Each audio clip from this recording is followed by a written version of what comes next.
Hey everybody, I'm Anna McEwen.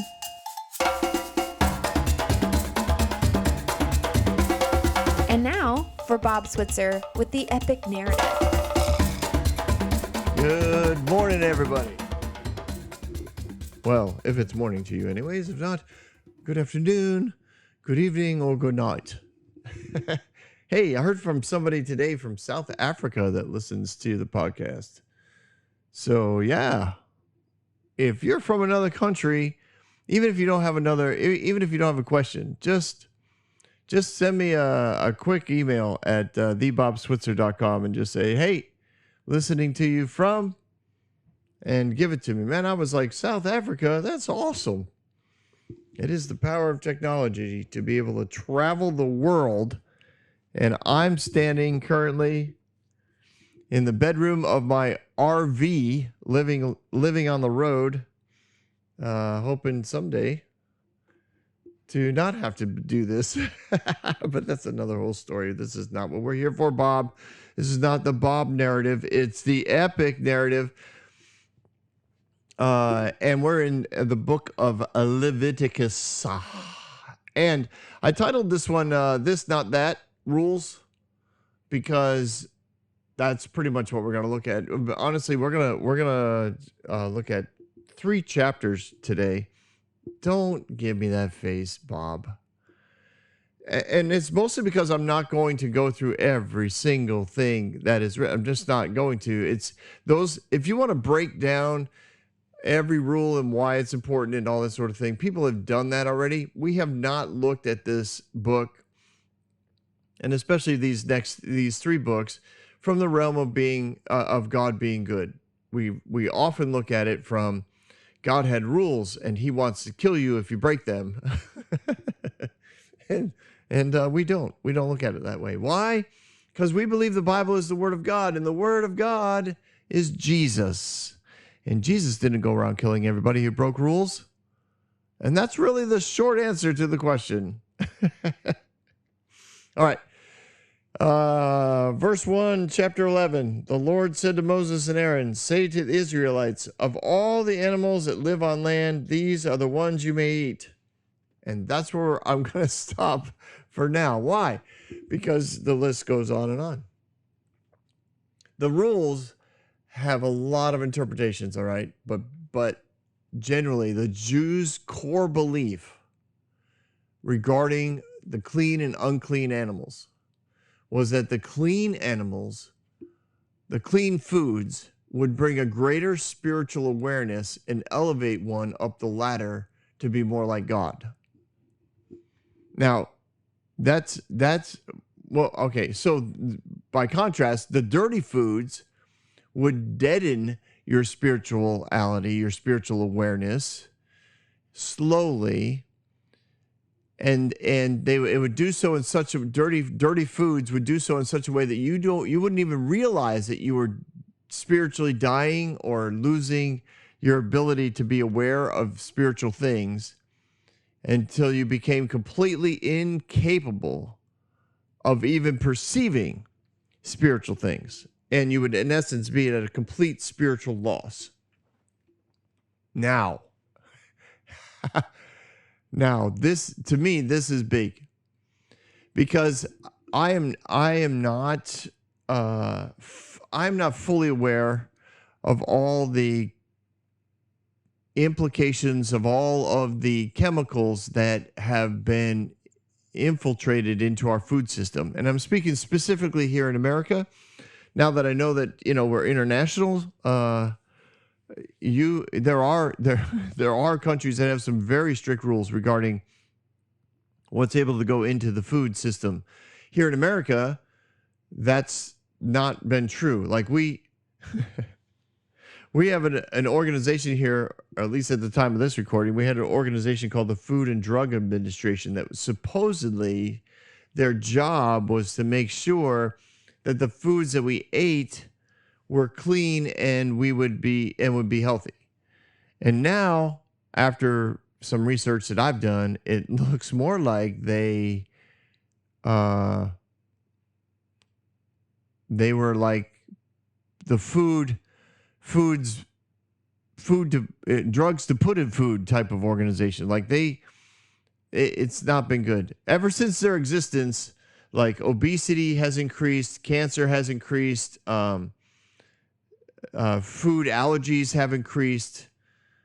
There's some pretty funny comedic routines about how at my age, right? I'm 58 right now. When I was growing up, nobody had a peanut allergy and nobody had a gluten allergy. Nobody. I grew up, never heard of such an allergy, and now we have people who literally can't even have a communion wafer unless it's gluten free, or they're going to be in like tons of pain. Or kids get on a plane. This just happened recently in the news, so probably by the time you hear this, it won't make any sense. But some parents got on a plane. Their child had a severe peanut allergy, and so they basically berated everybody in the plane to not eat on the plane because it could contain some oils from somewhere in a cross-contamination situation, and their child would die. Now, I'm not making fun of the allergy. I'm just saying it's odd to me that from the inception of an organization that was supposed to help us keep clean food, everything's gotten worse. I look at these, this list of, or this concept, I shouldn't say, but the concept here is that if you eat clean, then you're going to be more spiritually alert. And I have to agree with that. I have walked with guys. I haven't walked with any girls, but I've walked with guys who have struggled with various chemically laden food. And it's weird. They just don't have the energy. They don't have the internal desire to grow and learn and be more spirit. It's fascinating that there's truth to this concept that the Jews believed about clean foods and unclean foods, and that at some level, I believe that's what God was doing. He was saying, listen, I want you to be spiritually alert. I want you to see and hear and feel what's going on in the spiritual realm. And I wonder how many of us who desire greater spiritual connectivity also fill ourselves with so many nasty chemicals that we can't connect. Or we have difficulty connecting. And I'm not saying, the blood of that the power of the Lord can't cut through the chemical crap that we're putting into our bodies. But wouldn't it be better? Would we be on a higher spiritual plane internally if we just got rid of the junk? Now, I am not a super clean eater, but I'm moving that direction. I'm cleaner now than I've ever been. And yes, I currently, at the time of this recording, I am still overweight. There's no you're not going to look at me and think, well, no, he maybe a little. No, it's clear. You look at me and it's clear. But the opportunity to get clean is something I am actively working on. And I feel the difference. I feel it in my joints. I feel it in my mind. I feel it in my, in my clarity of, that's my mind. I was going to say clarity of thought. I sleep better. So anyways, I just think that there's a lot of benefit to eating clean. And I know that this is not biblical for a lot of ways, but there are spiritualists. I'm not saying they're Christians. I'm just saying I'm just saying they're spiritualists, people that pursue spiritual realms. And they say the same thing. They're consistent with these rules, that the clean eating gives you a greater spiritual awareness. They talk about a pineal gland, I think it's called. And in the spiritual realm, spiritualists' world, they call that the third eye. But they talk about the fact that chemically we dull that down when we eat junk. Now, what to eat and how to eat and all that kind of stuff. Like this is where it gets crazy. And that's why there's a lot. Well, you can just read these scriptures and you'd say, man, there's a lot of rules. There are. And you get involved in some of these religions that are out there that are clean eaters. And there are a lot of rules. There are. But I liked the concept. The cleaner you eat, the more spiritually aware you'll be. And I agree with it. That's what that last 10 minutes was about. I agree with it. I do. And I think when you eat dirty, and I think that includes drinking alcohol. I think alcohol by its very nature is an inhibitor. Now, I know that obviously I don't think it's sinful to drink it. I think you can. I think it's pretty clear in the Bible. You look at the celebrations that the Lord puts over into the calendar of the Jewish calendar, and all but one of them involve drinking. And so I'm not opposed to drinking at all, but I do think alcohol can dull the spiritual senses. I think that porn can do the same thing. And there are people that have been that have jobs in churches or worship leaders or whatever that have tremendous addictions to chemicals and to porn, or one or the other. And yet they still are able to connect on a plane. And yet when they get free from those addictions, they talk about the clarity and the brilliance of the spiritual realm. I think the enemy is always looking to dull us down and to make us less capable of being aware of our connection to heaven. And I think that unclean foods is a way that can happen. So Moses and Aaron, they weren't the only two teaching these things, right? When you go through the list of stuff that was there, Moses and Aaron, it's not like they were, posting notes up on the tent poles or whatever. They would teach the elders and the Levites. So Aaron would teach that whole tribe, all the Levites, and the Levites would go out amongst all of the nation and teach when they're not working at the tabernacle. Moses would teach the elders, and the elders would teach the tribal leaders, and the tribal leaders would teach all of that happened. And then the oldest sons of the families, they were the ones that were responsible to learn from their fathers all of these teachings. And then their job as first sons, their job was to teach the rest of the family, the other sons, the other daughters, servants that were around. They took on a role. So everybody was spiritually and physically connected to these rules because they were learning them from people that they had direct relationship with. And when you learn from somebody who you're in relationship with, that person who's teaching you is somebody who can bring about nuances and give you illustrations and encouragements that are far more relevant because they know you.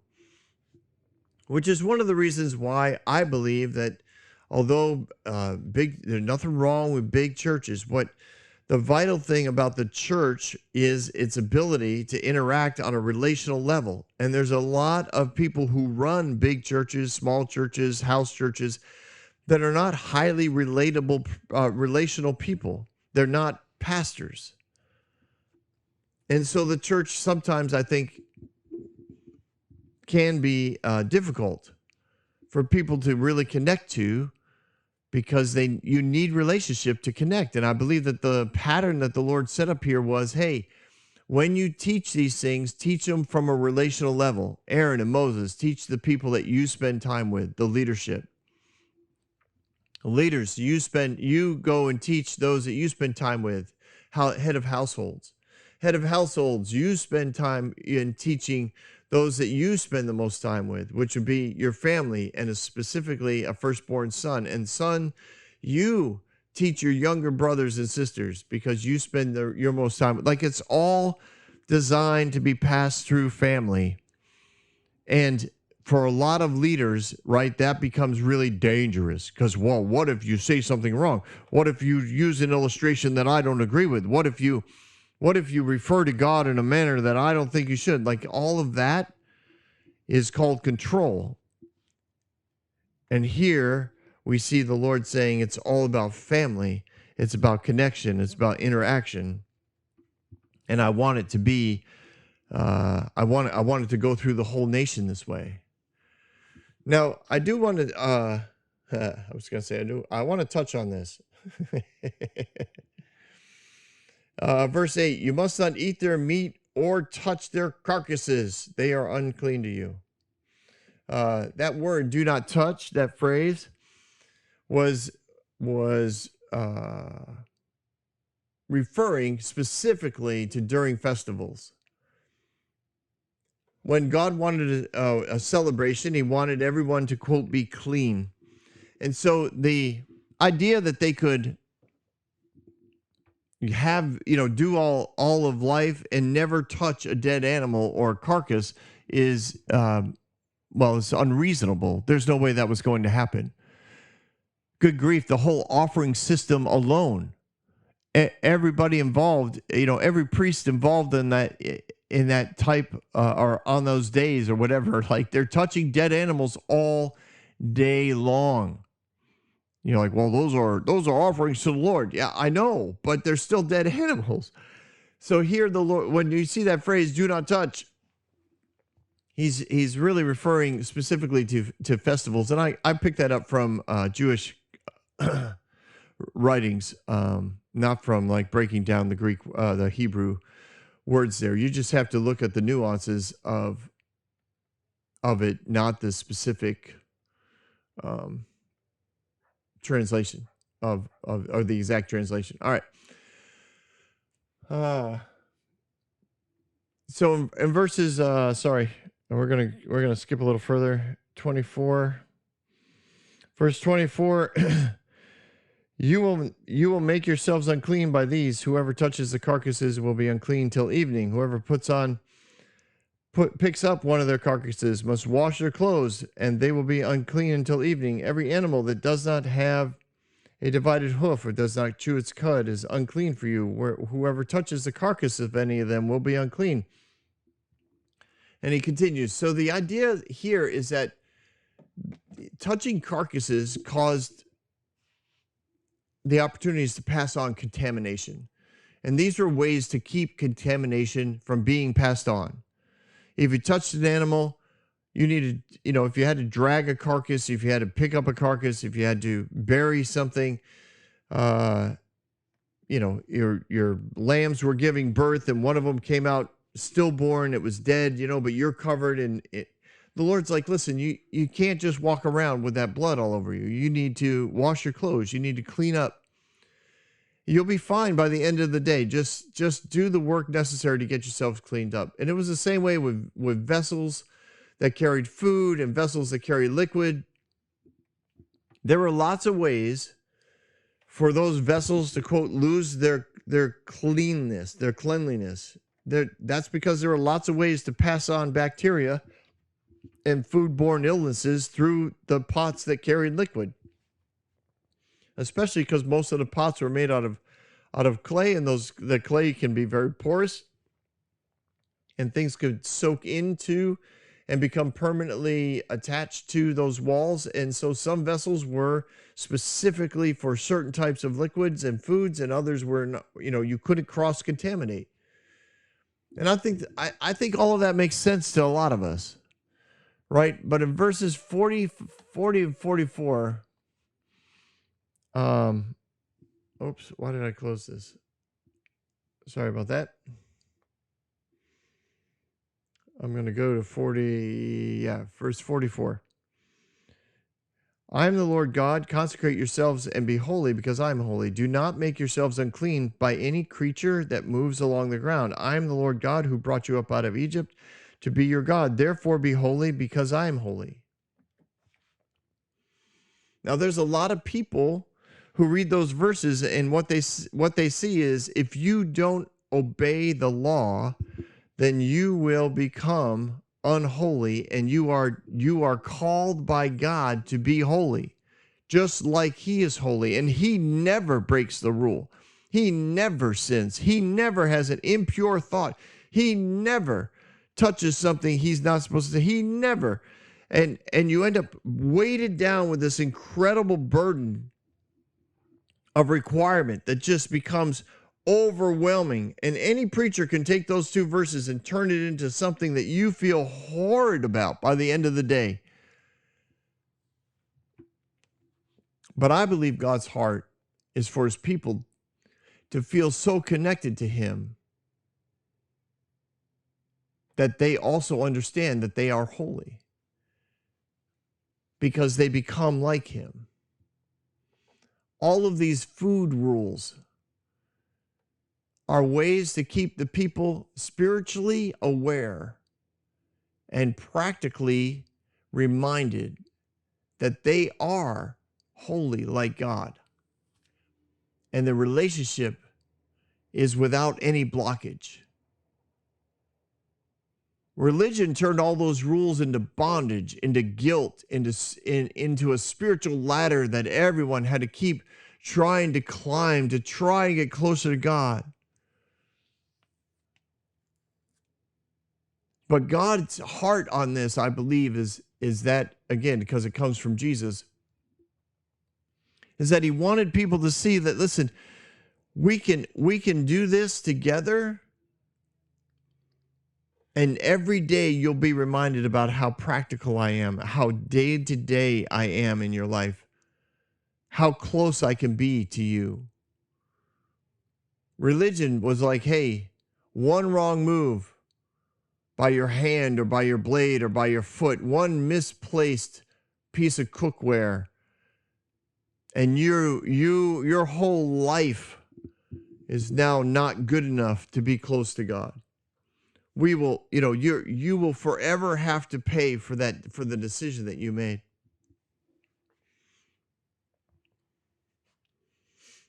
That is not the heart of God. He does not want you to feel rejected, discouraged, overwhelmed by rules. He put all this together, again, remember, because the heart of the people was, we don't know what to do with a God who wants to talk to us every day. So we need ways to practically interact with him so that maybe we'll talk to him someday down the line. And God's like, all right, let me give you some foods that will help you stay clean. Let me give you some foods that if you stick with it, I mean, they'll practically help you because you'll be incredibly healthy. But you will also spiritually be like, hey, I've got to be close to God. I've got to be holy just like him, because I keep eating what he tells me to eat. And that makes him happy. And that means I don't spend my day in doubts going, oh man, I hope I was good enough to make him happy. I hope I was good enough to have him notice me today. God's like, absolutely, I noticed you. Look at all the great stuff you did. Look at all the great stuff you ate. You didn't have to bring a sacrifice every day to the temple to feel like you were close to God. You could just eat according to his prescription, and you would feel close to God. I mean, honestly, this is really great. And I do know that for a lot of people, this is like, wait, what? That's not what the preacher said. I know. And I'm not saying that the preacher is a bad person. This kind of stuff just gets repeated over and over again. And somebody, preaches it passionately, and everybody's like, yeah, I want to be like that guy. And they preach the same thing passionately. They don't necessarily do any work. They don't do they haven't done any personal study on it. They heard a really good message on it. Now they repeat it. They read a really good book. They went to a great conference and they took tons of notes, and now they have sermons for the next 6 weeks. Like it's just the way it goes. It gets passed down. All right. Yeah. So chapter 12. Basically, this is a way to keep humans clean.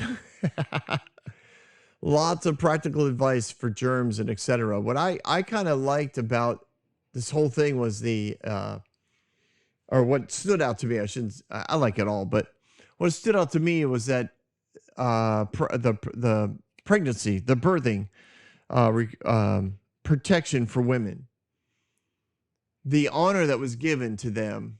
It was like when a woman, uh, you know, when a woman gave birth, they were protected and cared for 40 days to heal up from the trauma that goes to the birthing process. And I've been at all 4 of my children's births and several of my grandchildren's births. Not well, actually, one I was in the room.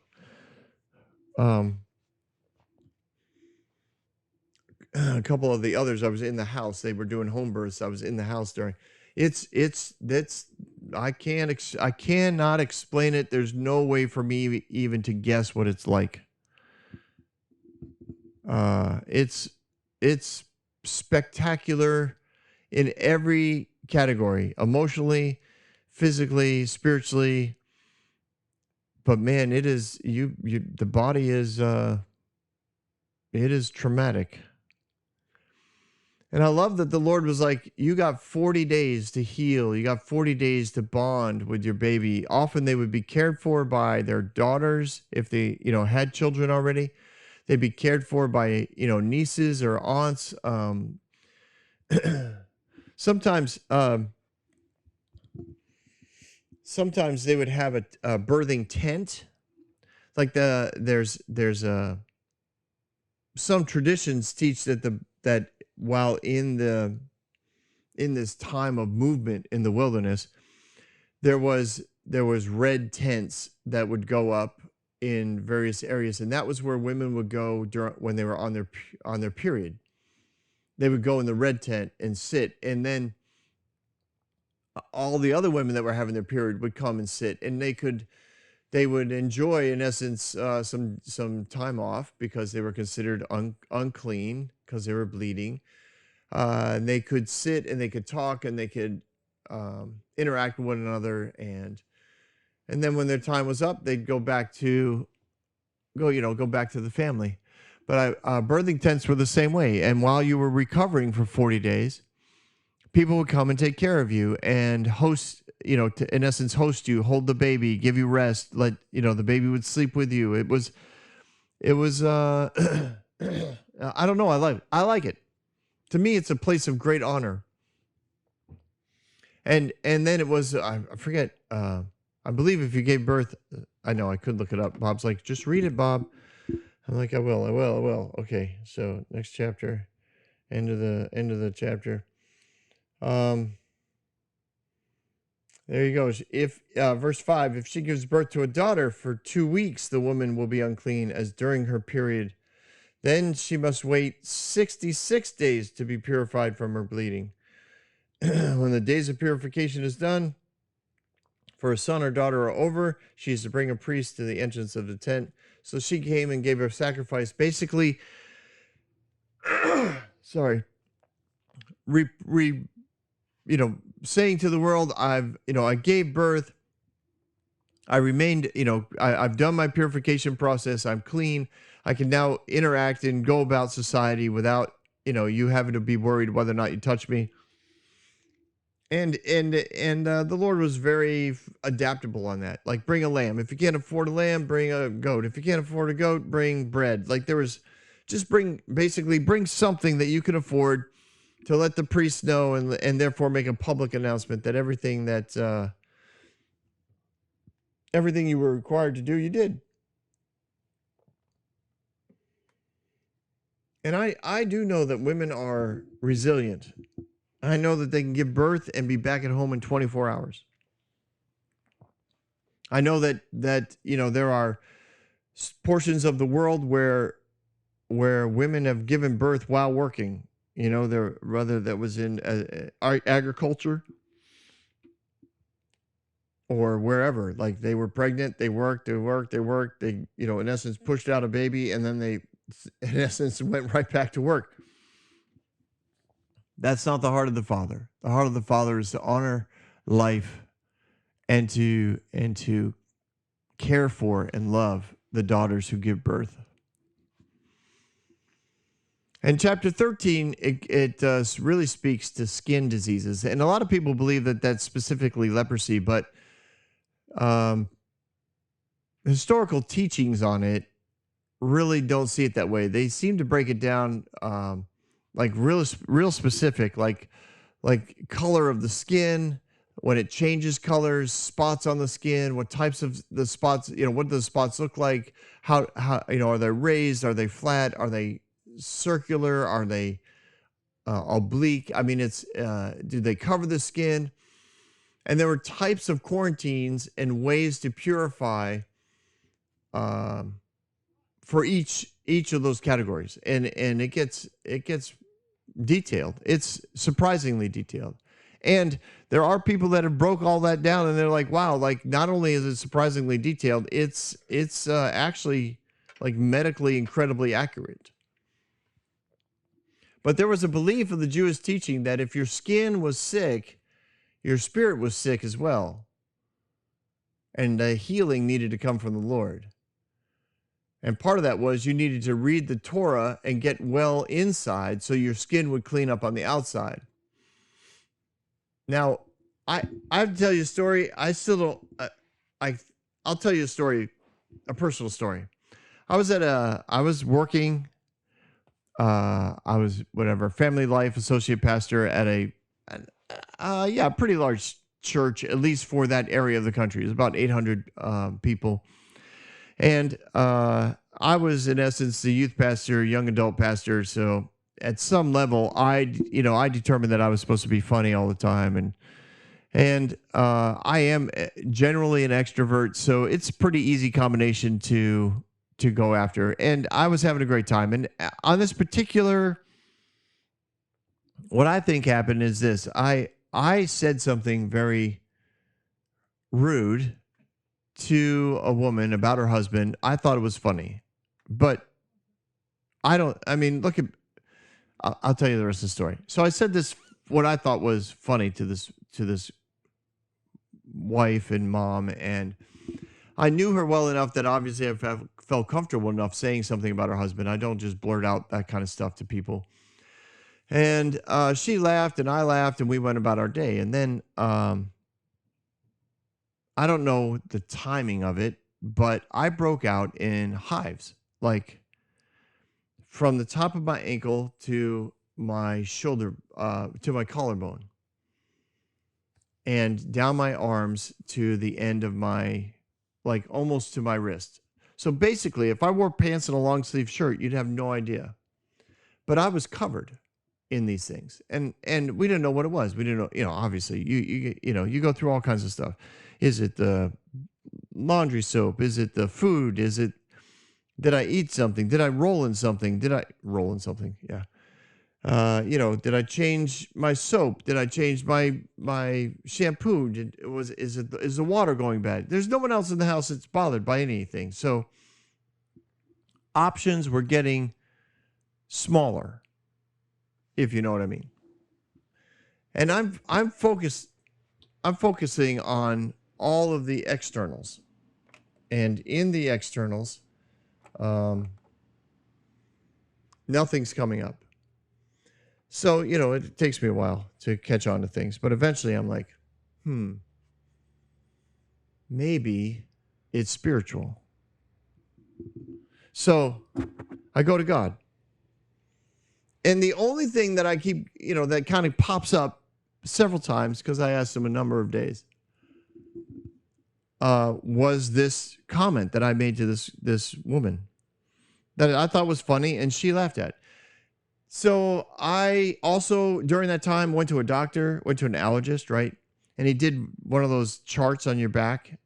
I forget if it was 150 things, right? They all came back negative. I was in essence not allergic to anything. He was like, we don't know. I mean, he looked at me. It was clear. He goes, clearly something's going on. We just have no idea what it is. I drove home going, Lord, what is going on? And he brings up this thing again. So she was not in church every week. So there was several weeks where I was looking for this girl and she wasn't there. And I'm covered in hives. And it was one of those, as you probably know, if you have those kind of skin allergies, like if I left it alone, everything was fine. But man, if I started itching just quietly, just introvert, oh my gosh, the whole thing would go on fire. And I would just be like absorbed in desire to scratch every inch of my body. Eventually, I see the girl and I go up to her and I apologize to her for being rude regarding her husband. And she, kind of passed it off initially. I was like, no, I need to ask you to forgive me for that. I really believe the Lord told me that what I said was inappropriate, and I'm sorry for that. And she forgave me. And she agreed, actually, as we talked, that she was actually really kind of offended by what I said. And although she laughed it off. Anyways, so now our relationship is restored. Everything's good. Next morning, no hives. None. Gone. I've never had another one. Never had a skin allergy ever since. Never. I do have one allergy. It's just weird, but never had any problem with my skin since. So when I read this, it's like, yeah, there could be something there. I'm not saying every skin allergy is a spiritual problem. That's not what I'm saying. I'm just saying I had an incident where this particular concept that the Jewish people seem to have, that if your skin had problems, you have internal problems. It happened to me. Like, it literally happened to me. I can't explain it. But remember that all these rules were to bring people back bring people back to a comfortable connection to God. Religion turned them into bondage, into worry, into fear that contamination would come and they would be disciplined by God. The master would be angry. Religion turned neighbors into spies to see if they did your neighbor do it right? Did they touch something? Did they purify themselves? Did they wash their clothes? Because, if your neighbor does something wrong, you might catch it. I mean, religion is a horrible, horrible thing. And people take these chapters and turn them into religion, and God never intended them to be that way. The Word of God is Jesus, and the Bible submits to Jesus because He is the Word. So let's stay focused on Jesus and read the Bible accordingly. These rules were not designed to bring fear, worry, and contamination to people. They were designed to bring about a connection of confidence and comfortableness to a God who loves you. And with that in mind, let's meet again next week on the Epic Narrative. Don't go anywhere. We've got Bob Thoughts. Do you ever listen? Well, of course you listen to me because you're listening to the podcast. Did I seem slow on this one? I kept listening going, Bob, are you talking like at half speed? I generally listen to myself on the podcast at like 1.5 speed. I think I actually sound normal, but you never sound the same as you think you sound when you listen to yourself back, right? I learned that early as a preacher. Just you'd listen to the recordings way back when I first started. Like, it would be cassette tapes. I'd be so excited. Oh, I got to, as a youth pastor, I got to preach in big church. It's recorded. A recording. And then I'd listen to it and think, do I really sound that way? I don't like it. Now I don't. I'm used to it. But I thought I sounded so. Anyways, enough. But did. I learned a lot in this round, and I think that there's a lot of opportunity for us to use our sanctified imagination and really interact with Scripture, and always go back to Jesus. Always start with Jesus. He is the Word of God. He is the one that we filter what has been written through, and I think it's I know it's really important. It's really important, and so many times it's easy to forget to do. There were times that even in my journey learning to do this, I would get stuck on a passage, and I would call a friend of mine, and I'd be like, "What are we going to do with this?" And he was just always good about saying, "Well, start with Jesus." And I'd be like, "Oh, that's what I need to do." I knew I had to do something. I knew that there was an answer, and then the answer would come. It would come, the interaction and in essence the filter that I was missing was Jesus. So keep that up, everyone out there. Just sometimes you listen to something that here on the podcast, and you say, "Well, what about this passage?" Just start with Jesus. Just say, "Okay, I got to start there." If it's not in the life of Jesus, then it's not in the character and patterns of God. So if God looks like he's doing something outside of the pattern and character of Jesus, then there's other things I need to look at, because I start here. Oh, good times. Good times. Listen, something that you guys could all do that would just be amazing, and such a big help, is if you would all, I know you hear this for just about every internet podcast thing, but it does make a difference. It's bizarre, but if you could like and follow, I know a lot of you listen regularly. I get those graphics sent to me by my producer, and I love it.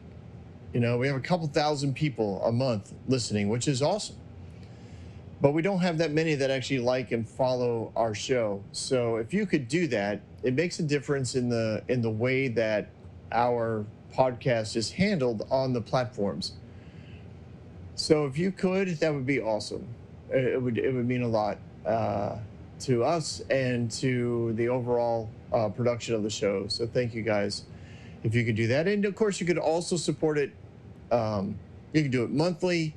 Again, I'm not a 501c3, but if you want to do something more than just like and follow the show, then I can give you access to, we have a Zelle account that can come through banking systems. We do have I have a Apple Pay thing that you can do through the phone, and I can give you my phone number, and you can text me donations. And man, our next thing that we would like to do is to get the word out, and that's going to involve, in essence, especially at our current rate of income, it's going to involve a lot of months of saving to get to that point, but we will. And if you want to help us get there, that would be awesome. But again, just liking and following our podcast allows that kind of promotion to start taking place within the algorithms, because they're like, wow, 2,000 people like this. Then maybe we can find others who would like it. And I know AI stuff is kind of freaky, but it does have some helpful measures. So why not take advantage of it? All right. Hope you guys have yourselves a fabulous day. I look forward to seeing you. No, I don't see you.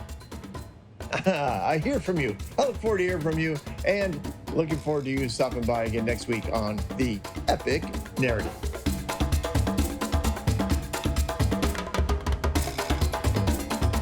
Hey everyone, thanks for listening. If you like what you heard, you can subscribe to this podcast on any platform you use. You can also reach out to Bob for questions or booking at thebobswitzer.com, or email him at thebobswitzer@gmail.com. See you next week, guys.